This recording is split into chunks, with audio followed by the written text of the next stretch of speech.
Et voilà, nous sommes prêts à démarrer la partie de Escape from 100 millions before Christ. Donc la première chose à faire quand on commence la partie, une fois après avoir installé les différents marqueurs, on a une faille qui s'ouvre. Donc on a tiré au hasard un pion faille, donc j'ai pris ça dans mon petit sac ici. Et c'est la faille numéro 4 qui s'est ouverte. J'ai donc pris la première carte naufragée temporelle, qui n'est autre que Socrate. Notre premier naufragé temporel est Socrate. Et Socrate, pour comment je le place, par rapport à la tuile, par rapport à la faille numéro 4, je vais descendre de 3 en descendant en bas à droite. Et je vais le placer comme ça. Donc je vais compter 1, 2, 3. Et lui, il est ici.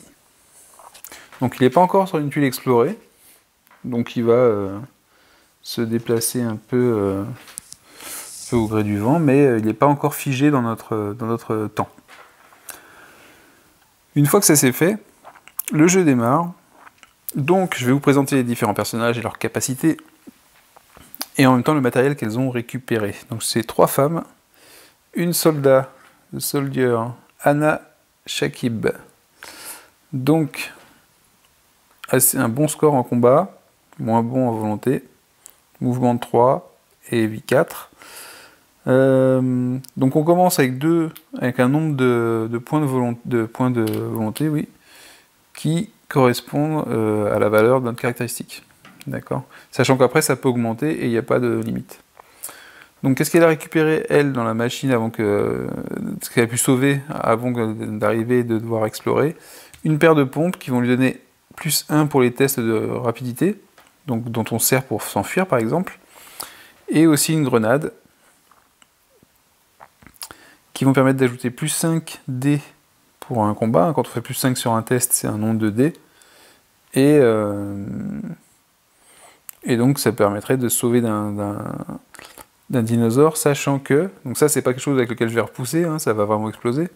Je vais pas repousser un dinosaure avec, mais par contre si je le tue, ma piste ici, mon marqueur va augmenter de 2. Sa capacité à Anna, c'est quand elle combat, elle peut ajouter, donc on a vu qu'on pouvait ajouter des points de volonté pour avoir un dé supplémentaire. Elle peut dépenser un point de volonté pour relancer tous ses dés. Et en plus, elle cause un paradoxe, donc ça augmente de -1, enfin de 1 en moins son niveau de paradoxe, quand elle fait un rappel d'urgence. Donc le rappel d'urgence, je ne l'ai pas encore utilisé dans ma première partie, je verrai si j'ai besoin. C'est vraiment si on est bloqué, plutôt que de tomber à 0 pour revenir rapidement, si on n'a pas de pièces avec nous de la machine, parce que sinon on les perd et c'est moins intéressant, mais ça permet de rentrer rapidement à la machine. Ensuite, le docteur Catherine Baker. Donc c'est une paléontologue, avec une machette, tout ce qu'il y a de plus commun pour une paléontologue, et un fusil à éléphant. Mais oui. Alors vu que le fusil à éléphant, il a un nombre de munitions dessus, on prend un nombre de munitions correspondant, hop, et on le place sur l'arme. Donc à chaque fois qu'on l'utilisera, il faudra qu'on dépense une munition. Cette arme-là, elle nous fait un +3 pour le combat, et elle a la possibilité de repousser. Donc ça veut dire que je peux dépenser un point de volonté, dépenser une munition, avoir le +3, et je repousserai l'animal tant qu'il va s'enfuir, et ça ne nous fera pas changer la piste du paradoxe. La machette, qui paraît rien hein, comme ça, elle est très intéressante, elle nous permet de passer sur les sentiers qui sont partiellement ou complètement fermés. Donc soit quand on a les 2 troncs d'arbres là, ou un seul, on peut dépenser un point de volonté et à ce moment-là on passe. Et on peut dépenser 2 points de volonté pour passer les chemins infranchissables. Donc ceux qui sont vraiment bloqués. Par contre, on ne peut pas l'utiliser quand on s'enfuit, évidemment. Donc, quand on s'enfuit, on peut se retrouver bloqué malgré tout. On est en panique, on n'a pas le temps d'utiliser la machette. Ses compétences à elle sont très intéressantes. Elle ajoute +1 à tous les checks de passivité des animaux. Donc ça veut dire qu'un animal qui a un +5 passif plus 5, c'est-à-dire qu'il va nous éviter si on lance un dé et qu'on fait 5 ou plus. Là, je pourrais faire 4 et ça passera quand même. Elle ajoutera 1 à son jet de dé. Si jamais l'animal, quand elle rencontre un animal, s'il n'a pas le trait passif, elle lance un dé et sur un 6, il nous ignore. Et en plus, quand on fait des skill checks avec une créature, on reçoit, quand on dépense un point de volonté, on ne reçoit pas 1, mais 2 dés à la place. Je sais pas si on peut dire qu'ils sont cheatés les personnages, mais je trouve qu'elle est très intéressante et très puissante. En tout cas, très utile. Et enfin, la Research Assistant, donc l'assistante en recherche, donc la Weird Scientist, elle, au début de chaque tour, elle va pouvoir récupérer un token, un jeton de volonté, si elle n'est pas à son maximum. Donc ça peut être intéressant. Elle a trouvé comme matos avant de partir une nanofactory, alors ça c'est quand même pas mal, c'est que ça nous permet justement contre 3 équipements, on défausse 3 équipements, on lance un dé, sur 1 et 2 on défausse la carte, cette carte-là, c'est-à-dire que ça a raté. Par contre de 3 à 6 on récupère un morceau de la machine. Donc ça veut dire que potentiellement, quand on aura marre de fouiller, si on se rend compte que c'est un peu dur, et qu'on a beaucoup d'équipements, et ben on pourrait s'en servir on pourra détruire l'équipement ou reconvertir pour essayer de faire des morceaux de la machine. C'est peut-être un moyen rapide aussi, vu qu'on est en début du jeu, pour partir le plus vite possible. À voir. Et elle a une sorte de robot qu'elle peut laisser sur place sur une case. Donc on a des petits jetons. Donc dans un lieu, elle peut laisser des petits jetons comme ça. Et à ce moment-là, quand il y a une créature qui rentre sur le lieu, on lance un dé, 1 et 2, le robot est détruit, 3 à 6, c'est la créature qui est détruite. Et par contre, si la créature est détruite par un robot, vous imaginez bien que ça augmente bien de 2. Donc voilà, je ne vous ai pas fait les caractéristiques, mais on les reverra pendant le long du jeu. Assez parlé, on va commencer le tour du jeu. Je vais faire à chaque fois dans cet ordre-là. 1, 2, 3, et ensuite on lance les 2 dés. Donc Socrate, il est par là, si on veut le récupérer. Socrate, si jamais il se fait tuer par un animal ou si on l'oublie ici, il nous fera avancer le marqueur de 3 sur la piste. Donc c'est quand même un des personnages qu'il faut absolument essayer de ramener sur cette tuile. Il faut le convaincre, c'est pas trop difficile. Si quelqu'un a assez de volonté, on peut le convaincre. Comme la paléontologiste ou la chercheuse. Alors ce qui est amusant, c'est qu'elles ont... Vu que c'est ce qui sert à convaincre les naufragés, c'est un peu les scientifiques qui ont plus de facilité. Alors que celle qui est la baroudeuse, un petit peu, elle a un peu... À part dire « venez, suivez-moi », elle ne va pas dire grand-chose, elle ne va pas argumenter. Bon après, avec Socrate, je ne sais pas si on va argumenter beaucoup. Donc, on commence le tour de jeu par elle. Donc elle a 3 points de mouvement qu'elle va pouvoir utiliser. Donc je vais mettre à ce plan-là sur la caméra pour le début. Et ensuite, je mettrai la caméra en plan fixe pour que ce soit plus simple pour moi et que ça bouge moins pour vous. Voilà. Donc 3 points. Ou si je me rends compte que c'est bien en caméra portée à la main et que c'est pas trop pénible, je le garderai comme ça. 3 points. Donc on va étudier les environs. Donc je vais faire 1 point comme ça. J'arrive sur une zone qui n'est pas explorée. Je prends une tuile du même type. Je la retourne. Ouf, je n'ai peut-être pas fait une super affaire. Donc je vais la placer avec les petits tirets blancs dans la direction par laquelle je suis arrivé. Ça veut dire comme ça. Hop. Et qu'est-ce qu'il y a sur la case? Alors, il y a 2 caisses. Donc on va mettre 2 caisses dessus. Et il y a au milieu le symbole d'un herbivore. Donc ça veut dire que je vais prendre une carte herbivore, que je vais la regarder et qu'on va voir ce qu'on fait. Donc ça veut dire que déjà ma rencontre, j'ai fait un mouvement, j'en ai encore 2 qui me restaient, mais puisque je fais une rencontre avec, donc c'est un animal, un naufragé ou si ça avait été une carte aventure, je n'ai plus de mouvement après. Point important, j'y reviendrai plus tard quand on se déplacera avec un autre personnage. Donc ici, un brontosaurus, un herbivore, donc de type dinosaure. Donc il y a un petit texte d'ambiance que vous avez au départ ici. Alors, je vais passer les textes d'ambiance pour l'instant, je vous les laisserai si vous jouez au jeu. Il y a différentes caractéristiques sur l'animal. Passif 3+, ça veut dire que si je vais lancer un dé, si je fais 3 ou plus, l'animal m'ignore. C'est un herbivore, il m'ignore, il est à la tête super haut, perché, et il m'a pas vu. Pack 4, si il m'ignore pas, ce qui peut arriver, ce sont des animaux qui se trimballent en troupeau. À ce moment-là, je vais tirer 4 cartes du tas herbivore. Si dans les 4 cartes, il y a un autre Brontosaurus, je vais le mettre en dessous de cette carte-là, ça va augmenter sa force de +1. Et je vais repiocher 4 cartes. Si à nouveau il y a un Brontosaurus, je vais refaire l'opération. Par contre, s'il n'y a pas de Brontosaurus, à ce moment-là, il est tout seul, et on garde sa carte telle qu'elle est. Ensuite, Juggernaut, ça sert pour ses déplacements, ça veut dire que si jamais il a un chemin, quand il doit se déplacer, si jamais le chemin est partiellement bouché, lui c'est pas grave, il passe par-dessus. Donc avant toute chose, avant de décider ce que je vais faire et savoir s'il y a le pack, je vais d'abord faire le jet passif 3+, parce que si je fais 3 ou plus, à ce moment-là, il m'ignore et il repart et on défausse la carte. Donc on va prendre un dé, je vais le faire sur le plateau ici. 5, c'est réussi. Il m'ignore, je défausse tout simplement la carte. Et ça m'arrange bien. Alors, puisque j'ai pas de point de mouvement, ça ne veut pas dire que je n'ai plus d'action. Ça veut dire que je ne peux plus me déplacer, parce que j'ai perdu du temps avec le Brontosaurus à me cacher pour pas qu'il me trouve. J'ai 2 caisses présentes sur ma case. Je vais pouvoir défausser ces 2 caisses-là, c'est gratuit. Et prendre 2 cartes équipement qui se trouvent ici. Hop, hop. Je vous ai dit, on n'a pas de limite d'équipement, donc qu'est-ce qu'on a trouvé dans ces caisses?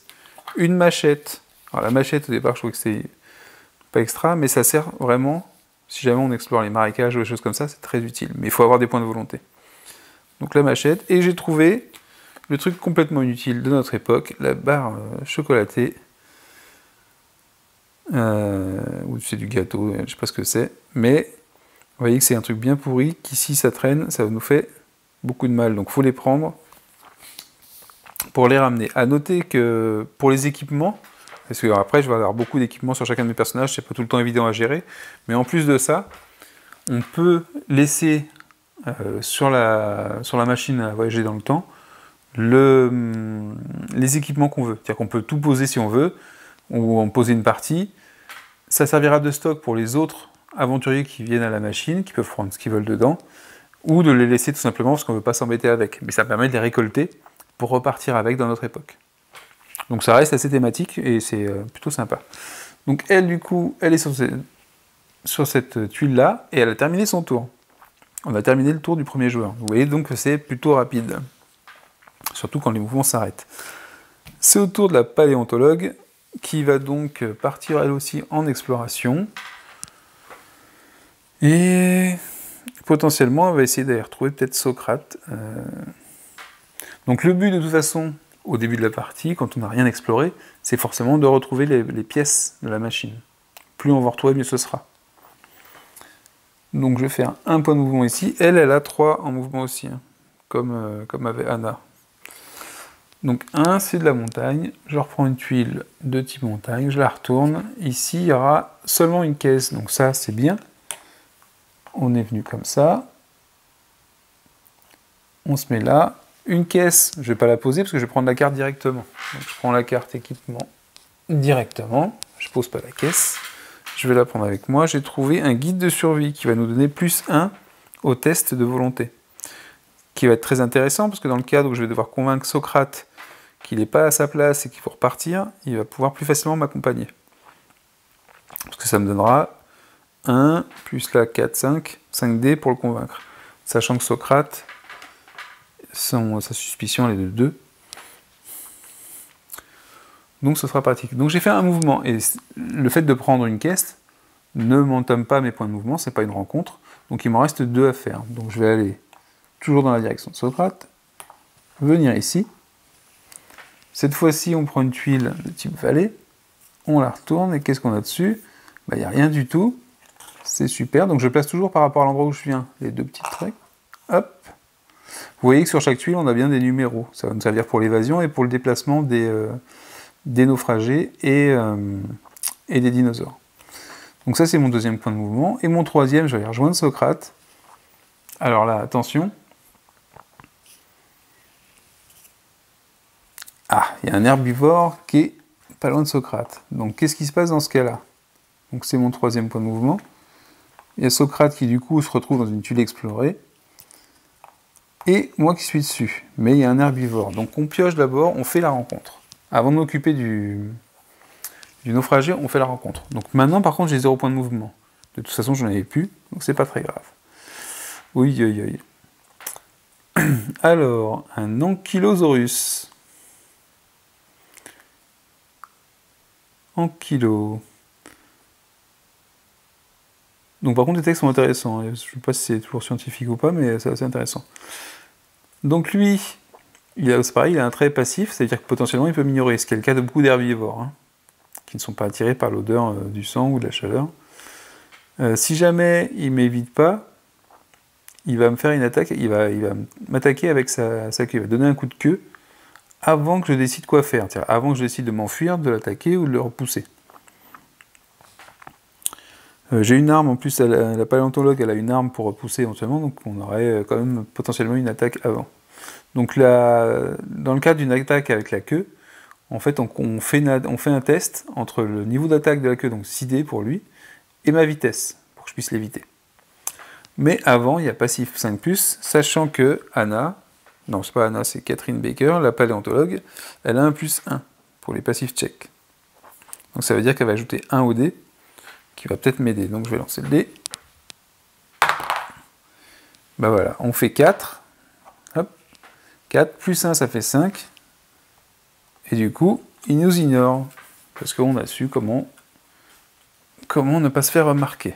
Pour l'instant, on est plutôt bien. Je me retrouve du coup avec Socrate. Salut Socrate. Tu sais que t'es pas à ta place. Bah oui, il va falloir bouger. Donc je vais le convaincre de me rejoindre, de m'accompagner. Pour ça, comment ça se passe? Sur la carte de Socrate, il a donc sa suspicion, j'appelle ça la suspicion, de 2, donc il va lancer 2 dés.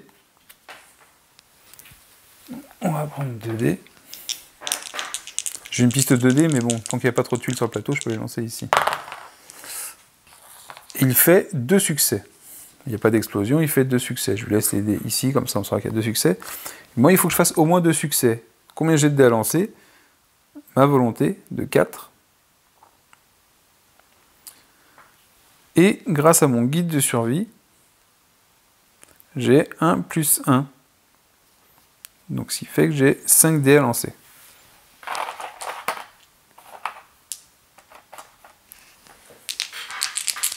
Il faut que je fasse au moins 2 succès. Donc c'est largement fait, parce que j'ai au moins 2, 4. Et en plus j'ai 2 autres succès, ça fait 4. Et potentiellement ceux-là ils explosaient, donc je les relançais. Mais ça faisait toujours que 4. Donc j'ai 4 succès contre 2. C'est réussi. Socrate décide de me rejoindre. Donc qu'est-ce qui se passe dans ce cas-là? Je mets sa carte avec moi. Donc je vais baisser en fait mes... Je vais mettre ma machette un petit peu en dessous. Donc c'est un reproche qui est fait parfois au jeu, le fait d'avoir... Enfin c'est surtout Martin de la zone jeu de société qui se plaignait qu'il y avait trop d'équipements. C'est pas faux, il y en a beaucoup, mais bon, c'est pas incroyable. Donc Socrate est avec nous. Ce qui se passe, c'est que son marqueur, du coup, il va plus se déplacer tout seul. Son marqueur, je le mets avec. Comme ça, je vais me rappeler. Je mets même ce petit jeton là. Hop. Je vais me rappeler que il faut que je le raccompagne à la faille numéro 4 pour qu'il rentre chez lui. Et là, j'ai terminé mon tour de jeu. Donc le tour de jeu, j'ai récupéré de l'équipement, j'ai récupéré un naufragé, qui en plus était assez important, et si je veux le ramener chez lui, il faut qu'il puisse repasser par la case numéro 4. A noter que les naufragés, quand ils vont se déplacer, quand on les accompagnera pas parce qu'on les a pas encore récupérés, potentiellement tout seuls, ils vont peut-être repasser par la case d'où ils sont venus. Avec les différents mouvements aléatoires des différents protagonistes, ils peuvent tomber sur des dinosaures, mais ils peuvent aussi tomber sur leur faille. À ce moment-là, ils rentreront tout seuls, et de la même façon, on diminuera le marqueur qui se trouve ici. Donc, Notre paléontologue a terminé, c'est à la scientifique de se bouger. Donc la scientifique, elle va partir en exploration de la même façon. Ici. Donc elle a, par contre, elle est un peu plus rapide. Elle a 4 en mouvement. Donc ici, je vérifie pas, mais parce qu'on est déjà au maximum de jetons de volonté. On en a 4, oui.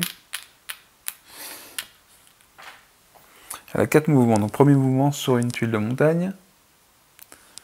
Une tuile de montagne où il n'y a rien du tout que de la caillasse. Donc la caillasse, elle est là. Elle a fait un point de mouvement. Ensuite, elle va aller ici, explorer la vallée, pour son deuxième point de mouvement. Qu'est-ce qu'on trouve dans la vallée? Une fleur. Quand on est sur une fleur, c'est pareil, c'est gratuit, ça ne nous interrompt pas le mouvement, on prend un pion de volonté. Comme là sur sa fiche, il n'y a pas de limite. Donc ça, c'était mon deuxième. Mon troisième mouvement, je descends ici. Donc toujours de l'exploration. Ah, là, par contre, c'est différent. Donc on tombe sur une caisse et un carnivore.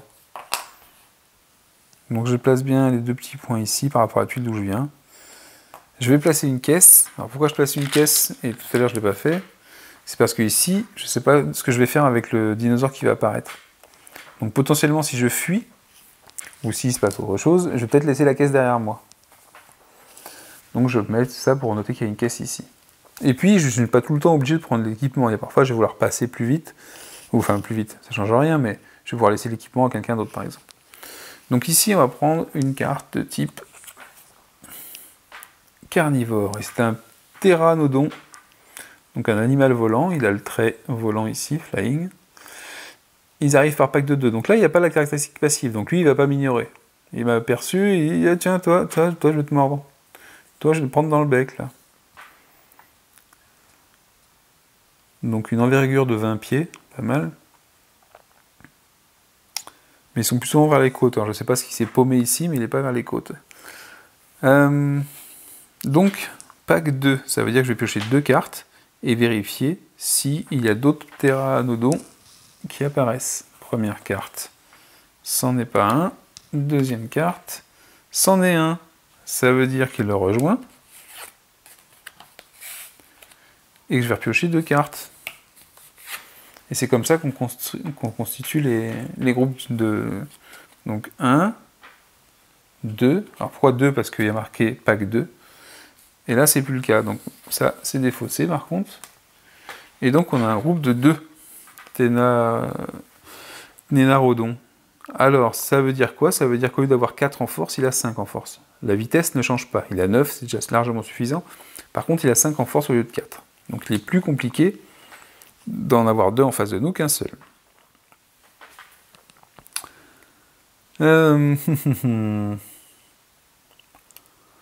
Qu'est-ce qu'on va faire? Donc en combat, elle n'a pas de matériel pour combattre, elle a ça éventuellement, mais elle ne l'a pas laissé sur une tuile. Et elle est assez rapide, mais lui aussi. Ça va pas être gagné quand même. Hein. Et j'ai aucune arme, j'ai vraiment aucune arme pour le repousser. Donc je vais quand même tenter la fuite. Et puis s'il faut, j'utiliserai des points de volonté pour essayer d'atteindre le score. C'est contre 9, c'est quand même chaud. J'ai peut-être plus de chance en combat quand même. 5 contre 3. Mais ce qu'il y a, c'est que si je gagne même le combat, ça va nous faire augmenter la piste là-bas. Et ça m'intéresse pas. Alors 2 encore, ça va. Parce qu'on ne sera pas passé au-delà de la limite, mais ça m'ennuie. Bon, elle y croit. Elle y croit, elle va tenter la fuite.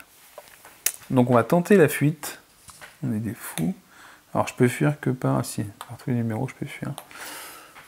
On va tenter la fuite. Donc, la vitesse des Ténarodons, Pteranodons, je ne me trompe pas, 9D. Donc je vais lancer 9D. Et on va compter les succès dessus. 3, 4, 5, 6, 7, 8, 9. C'est parti. On va s'enfuir. Nous, on est des fous. On tente l'impossible. ça va exploser évidemment. Donc par contre, il y a quand même pas mal de dés en échec. Tout cela, c'est des échecs, donc on ne les compte pas. Pour l'instant, il fait 3 succès. Par contre, ils explosent tous les dés. Donc 3 succès, je relance les 3 dés. 4 succès, et c'est tout. Donc il a fait 4 succès. Je mets 4 succès sur lui. Et moi, il faut que je fasse 4 succès avec 4 dés, sachant que je vais pouvoir de toute façon utiliser de la volonté si je ne le réussis pas. Elle a beaucoup de volonté, il faut en profiter. Hop, hop, hop. Donc moi, un bon jet bien pourri, je fais un succès, rien qui explose. Ça veut dire que... Oula, je pensais pas faire un jet aussi mauvais. Ça veut dire que pour réussir, il faut avoir que je dépense au moins 3... Donc je vais en dépenser un. On lance un dé. Raté. J'en dépense un autre. Bien raté aussi. J'en dépense un autre. Il faut que maintenant, il faut que j'espère tomber sur un 6, quoi. Bien raté. Oh, un epic fail. On se dirige vers l'epic fail. 3. C'est raté aussi. Et ma dernière volonté, ce sont mes dernières volontés, je voudrais un 6. Et c'est raté. Mais j'ai pas eu un seul succès sur tous mes dés que j'ai lancés. Donc, j'ai plus de points de volonté. Et j'ai pas réussi à m'enfuir. Donc, qu'est-ce qui se passe quand j'arrive pas à m'enfuir? Je prends une blessure.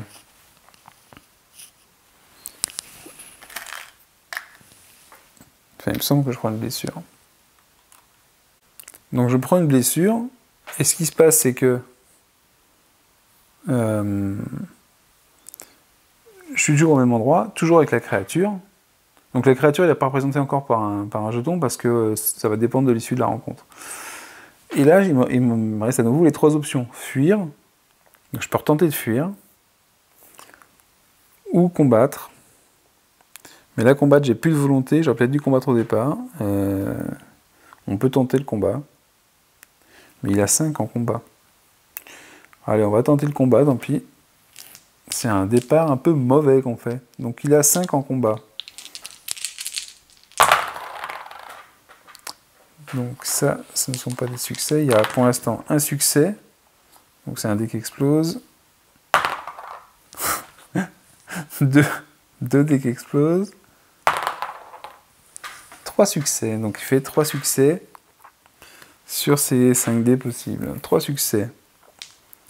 Et moi, je vais jeter... Donc j'ai combien? J'ai 3 dans ma valeur d'attaque ici. Donc je vais pouvoir l'utiliser. 3 dés. Bon, je fais 3 succès, et j'ai une explosion, 4 succès. J'ai réussi à faire le combat. Ça veut dire que j'ai éliminé la créature par les moyens que j'ai pu. Alors c'est super. Elles sont détruites, les 2 cartes sont détruites, hein. Je les mets comme ça à côté. Elles ne sont pas défaussées, c'est-à-dire que si j'ai besoin de remélanger la défausse, je ne prendrai pas ces cartes. Par contre, gros problème, avoir tué ces animaux, me font augmenter le paradoxe, la piste du paradoxe. Donc j'ai pas encore passé ce qui fera apparaître une nouvelle faille temporelle, mais c'est ennuyeux. Si je ramène vite, si j'arrive à ramener vite Socrate à sa faille, je vais pouvoir refaire descendre ça de 1. Ce qui serait assez intéressant. Mais bon, étant donné que c'est la fin du tour de la scientifique, et que c'est la fin du tour de nos personnages, là, on n'a pas vraiment avancé beaucoup dans l'exploration. Un petit peu. On va lancer les dés pour voir ce qui se passe au niveau du continuum espace-temps. Donc, je lance un dé rouge, un dé blanc. Première chose qu'on contrôle, est-ce qu'il y a le 5 ou le 2 qui est une faille activée? Ce n'est pas le cas, il n'y a que le 4. Les autres ne sont pas activés. Donc ça, c'est déjà bien. Il n'y a pas de nouvelle, le marqueur n'augmente pas.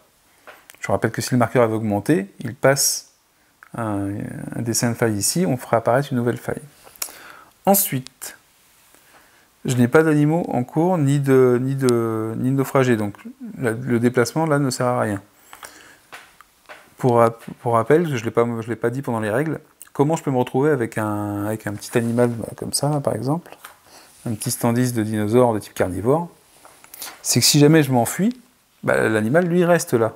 Donc à ce moment-là, je mets le standis, je place la carte de l'animal ici, avec le numéro de référence, pour savoir lequel c'est dans la couleur, et il va vivre sa vie tout au long du jeu. Mais si je le détruis, si je le repousse, la carte disparaît, du moins il ne reste pas en jeu et le marqueur n'y est pas. Si je m'enfuis, il n'y a que dans le cas où je m'enfuis qu'il va rester là. By the way, à la fin de mon combat, je pouvais récupérer l'équipement, je vais le faire. Je vais prendre une carte équipement. Ça tombe bien, c'est un kit de secours dans la caisse. Ça tombait bien. Ça tombait bien. Donc ici, c'est défausser la carte pour se soigner soi-même ou quelqu'un d'autre qui se trouverait dans le même lieu que moi. Bon, j'ai qu'une blessure sur 3. Il faudra y réfléchir. C'est vrai que les blessures, on peut rapidement passer à côté. Ici, donc les déplacements, il n'y en a aucun, parce qu'il n'y a aucun monstre, aucun naufragé en cours. Ensuite, je fais la somme. 5 et 2, 7. La valeur temporelle, c'est 5. L'instabilité temporelle, c'est 5, donc c'est pas inférieur à ou égal à 7. Il n'y a pas d'orage temporel. C'est la fin du premier tour. Voilà un tour complet qu'on a fait. Et on va passer au second tour.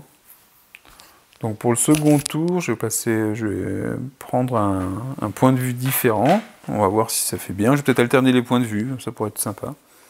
D'alterner les points de vue.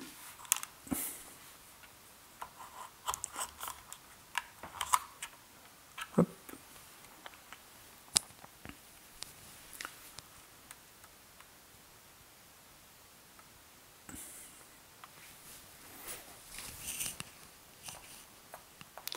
On dit bonjour à la caméra. Et on est parti pour le deuxième tour. Donc, mon soldat, qui est encore en pleine forme, qui a trouvé une barre chocolatée par terre, va continuer son exploration. On est toujours à la recherche de nos morceaux de machine à remonter dans le temps, enfin à voyager dans le temps. Donc on va partir. Ici, je ne peux pas passer. Alors, si je pourrais passer, ici le chemin il est barré. Il est barré, donc il est partiellement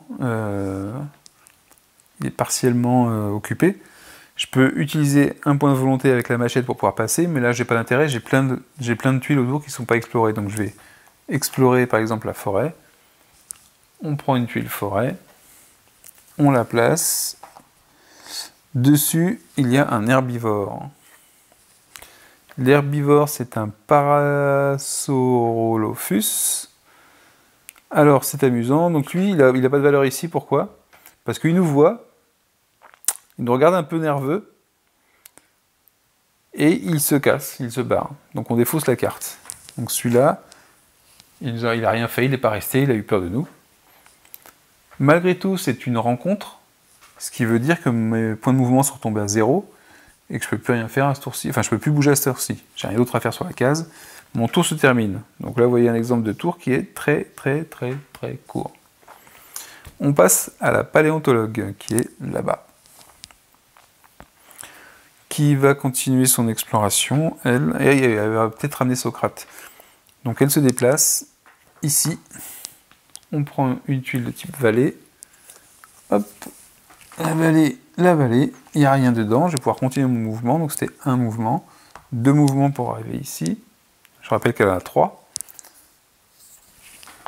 Ah, justement. Donc ça, c'est mon deuxième mouvement. Il y a un petit chapeau sur la tuile. Je ne sais pas si on le voit. Un petit chapeau, ça veut dire quoi? Ça veut dire une carte aventure. Une carte aventure. Sur les cartes aventure, on a les petits symboles. À quoi ça sert? Avant de faire la carte aventure, on vérifie que le symbole qui est présent ici correspond à la tuile où on se trouve. Et là, c'est pas le cas. On n'a pas de symbole de type, de type vallée. Donc je défausse la carte et j'en prends une autre. Et je vais en prendre jusqu'à ce que je tombe sur une carte aventure qui correspond au terrain. Là, c'est le cas. J'ai bien le terrain sur lequel je me trouve. Je vais faire la carte aventure. Donc qu'est-ce qui se passe?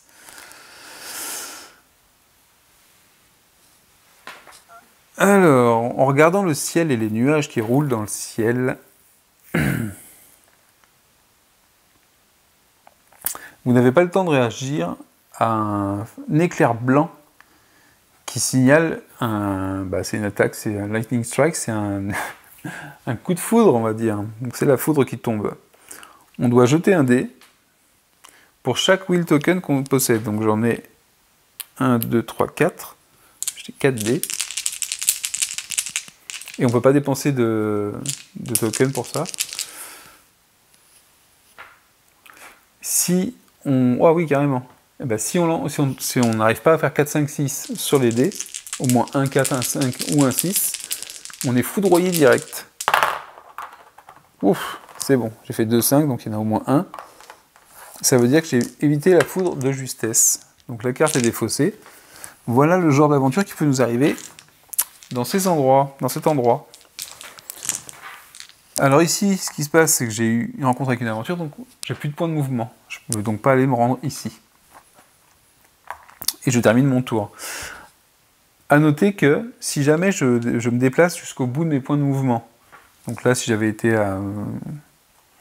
ici, par exemple, et que j'avais toujours rien rencontré, je peux dépenser un point de volonté, une fois par tour, pour faire une marche forcée, et explorer une case supplémentaire. Si je n'ai fait aucune rencontre avant, évidemment. Donc là, par exemple, j'ai terminé mon mouvement, j'ai fait une rencontre, je ne peux pas dépenser un point de volonté pour aller plus loin. Donc la paléontologie, c'est terminé. La paléontologue, c'est terminé. Ah, l'assistante, qui, elle, n'a plus de point de volonté, a une blessure. C'est formidable. 1, 2, 3. Elle explore autour du caillou, il n'y a rien. Et du coup, ce qu'elle va faire, c'est qu'elle va terminer son tour sur la machine à remonter dans le temps, qui se trouve sur le volcan. Ce faisant, elle se soigne entièrement, donc je retire la petite blessure que j'avais, et je récupère automatiquement 4 points de volonté. C'est un peu un tour pour rien, parce qu'on n'a pas exploré de nouvelles tuiles, donc on perd du temps. Alors c'est pas grave, mais la perte de temps, ici, elle est signalée quand je vais jeter les 2 dés que je vais faire à la fin du tour. C'est-à-dire que ça va augmenter les risques.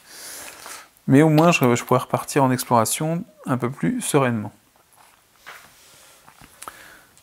On a déjà fini le tour de nos personnages. On lance un dé blanc, un dé rouge. Ah!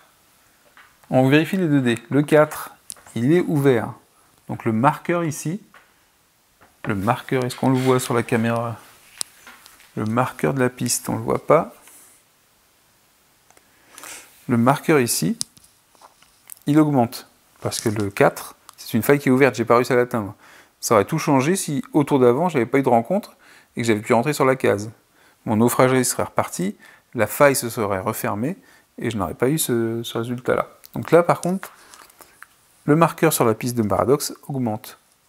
Ce faisant, il déclenche l'ouverture d'une nouvelle faille. Donc puisque je déclenche l'ouverture d'une nouvelle faille, je prends un marqueur de nouvelle faille ici, c'est le 2, je le place ici. Je vais donc piocher un nouveau naufragé, qui sera le numéro 2, que je vais mettre en début de piste ici. Prendre son marqueur, le numéro 2. Et c'est qui? C'est un pilote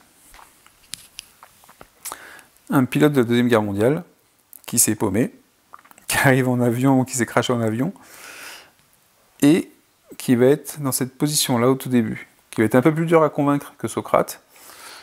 Et donc je vais le placer par rapport au point 2, à 1, 2, il arrive, pouf, dans la même tuile que notre soldat. Ils vont bien s'entendre tous les deux.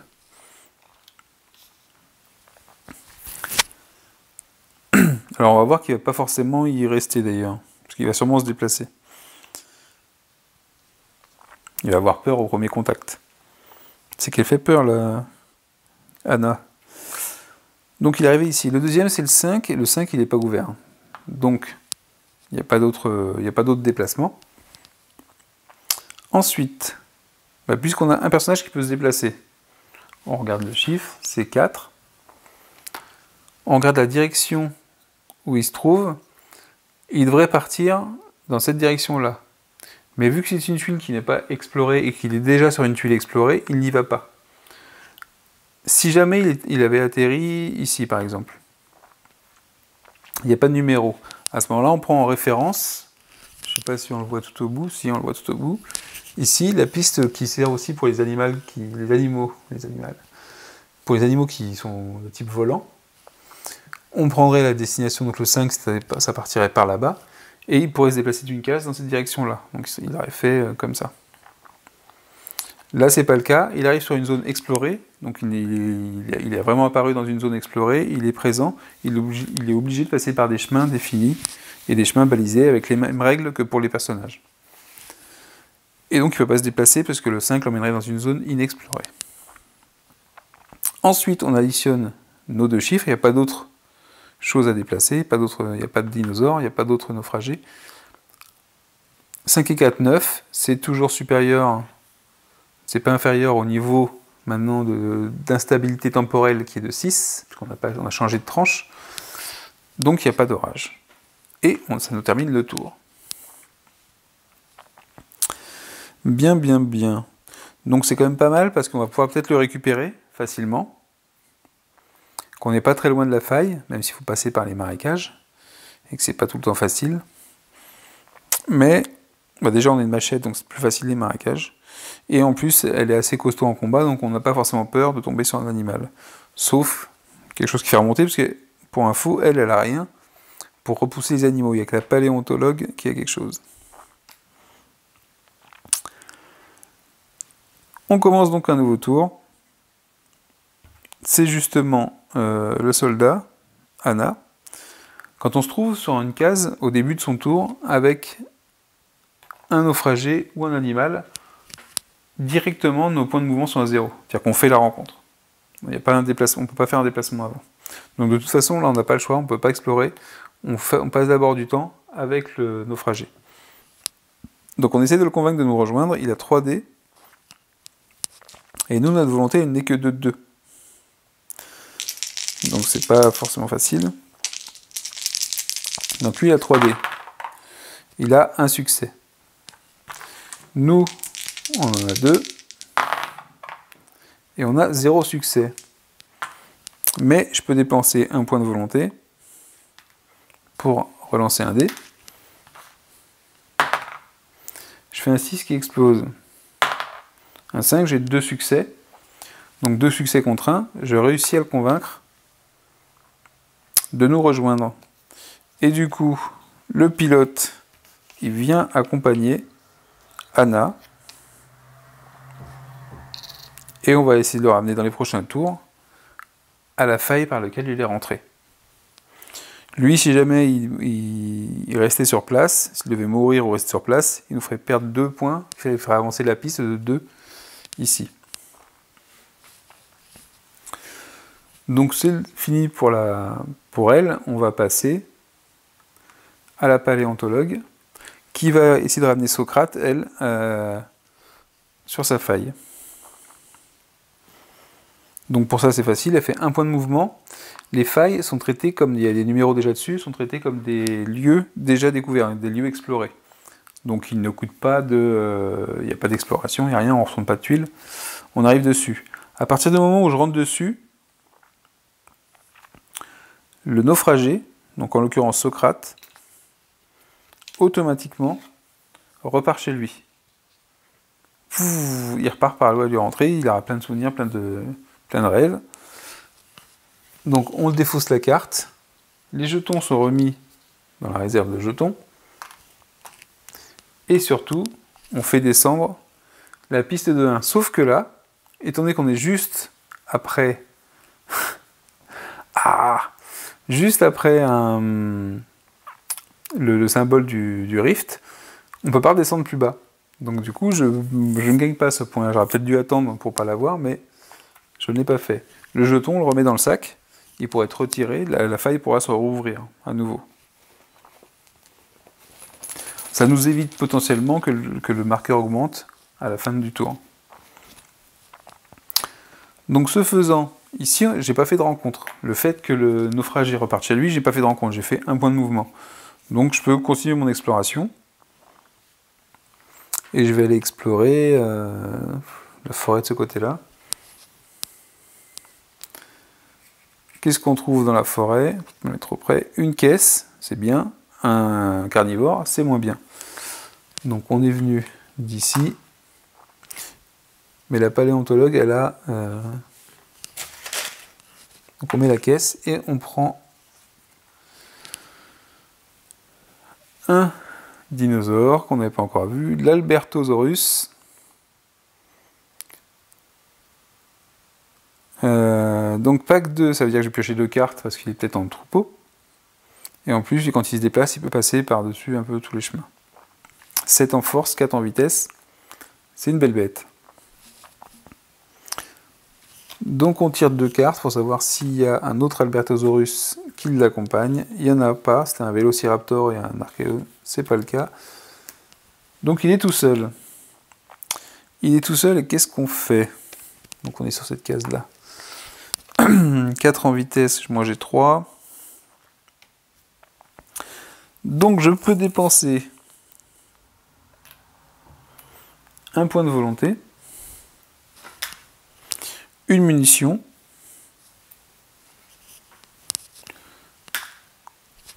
pour utiliser mon fusil à éléphant. Pour le repousser, hein, pas pour le tuer. Bon, j'ai que 2 munitions dedans, mais ça peut servir. Ça me fait plus 3 en combat. Donc plus 3, et 3, ça fait 6. J'ai 6 dés en combat, et lui, il a 7. Donc on va lancer ces dés. 7 dés. 3, 4, 5, 6, 7. Ouf. 1, 2, 3, 4, 5, et un dé qui explose. 6, un dé qui explose, j'ai 7 sur 7. C'est pas mal. Donc il a fait 7 en résultat. Ça veut dire qu'il faut que je fasse au moins 7 succès pour obtenir un truc aussi bien. Je vais noter ces succès ici. Moi j'ai que 6 dés. J'ai que 6 dés, c'est déjà pas mal 6 dés, mais avec un lancer pourri, ça sert à rien. Donc 6 dés. Ah, j'ai oublié de faire quelque chose. C'est ma paléontologue. Je vais faire le jet au cas où. Ma paléontologue, il n'y a pas le trait passif dessus. Par contre, je lance un dé sur un 6, l'animal m'ignore. 5, c'est pas le cas, il m'a pas ignoré du tout. Par contre, quand je vais dépenser des points pour avoir des dés supplémentaires, j'aurai 2 dés supplémentaires. Donc on va d'abord lancer nos 6 dés, on verra ce qui se passe après. Alors, 1, 2, 3, mais j'ai 2 dés qui explosent. Donc j'ai 2 dés que je relance. 2 autres succès, donc j'en suis à 5 succès, mais j'en ai besoin de 7. Donc j'en ai besoin de 7. Je sais pas si on les voit sur la cam, mes succès. Hop. Lui, il a 7 succès, et moi j'en ai 5 pour l'instant. Je vais donc dépenser un point de volonté pour, grâce à sa capacité, lancer 2 dés.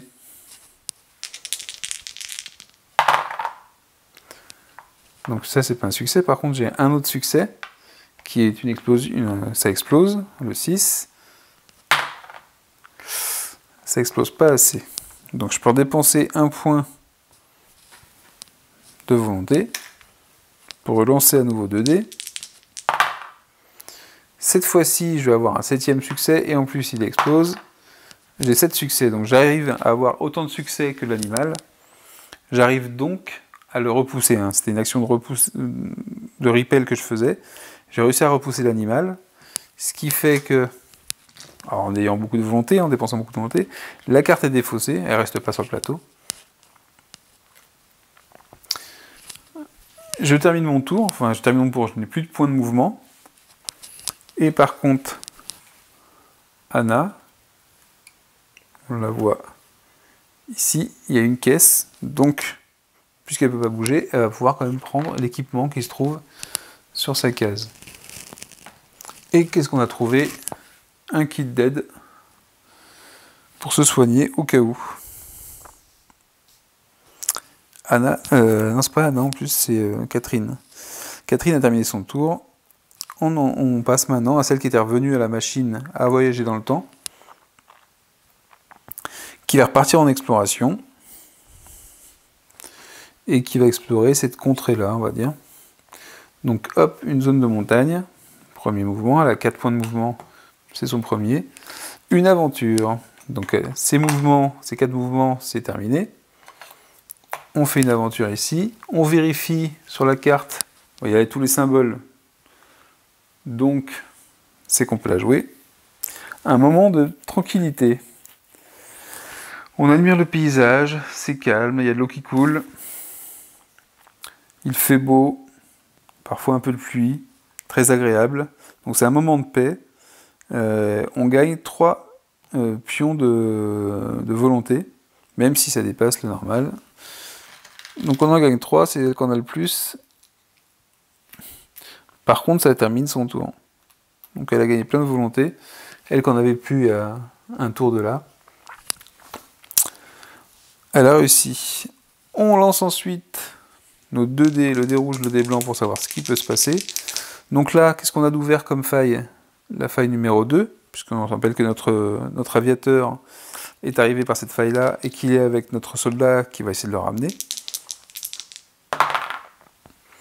Donc 5 et 3, donc c'est pas le 2, il n'y en a pas d'autre. Donc il n'y a pas le jeton sur le paradoxe, la piste de paradoxe n'augmente pas. Il n'y a personne à déplacer avec le 5. 5 et 3, 8, c'est toujours supérieur à notre instabilité temporelle. Rien de plus ne se passe sur le plateau. Donc là, on a une configuration de partie qui est assez spéciale par rapport à la première que j'avais faite. C'est que j'explore beaucoup moins vite, j'ai beaucoup plus de rencontres. J'ai pas forcément des GD aussi chanceux que la première fois que j'ai joué. Donc je suis plus ralenti. C'est pas catastrophique, hein, on a toujours de l'équipement, mais ça ralentit la progression.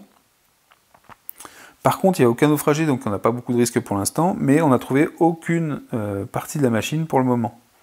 Ce qui est vraiment différent de la première partie où j'avais trouvé rapidement des morceaux de machine. Je vais m'arrêter là pour cette première session, et on continuera une prochaine fois.